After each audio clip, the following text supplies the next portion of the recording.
decided that we wanted to do something together, which meant I had to get out of the arrangement I was in with my mate and my brother.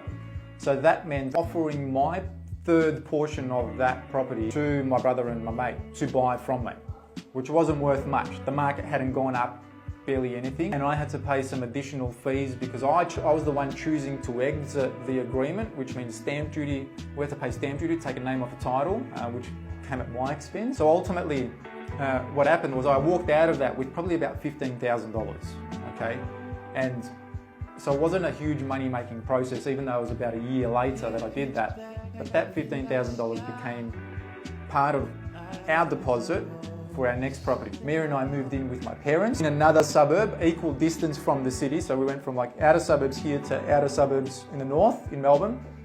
We bought a block of land for $177,000. It was a 333 square metre tiny little block of land. And then we moved into the ground floor of my parents' house. They had this beautiful big 3-bedroom house, and downstairs was like a little self-contained unit. And we saved for about another year. And in that time, I was building then, and I built a little house for Mary and I to move into. So the deposit, what was left from the house initially in Seabrook that I sold out of, became the deposit for the block of land.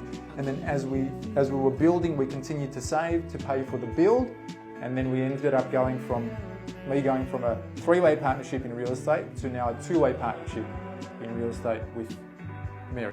That was painful, because moving out of my parents' home at maybe 20 years old for a year, and then I remember my mum, she said, "Don't tell your dad I told you this, but when you moved out, he said to me he'll be back within a year." And she told me that, right? And I was like, "Oh, I'll show you, mate." And sure enough, a year later, I was back in with my parents, but this time with my girlfriend.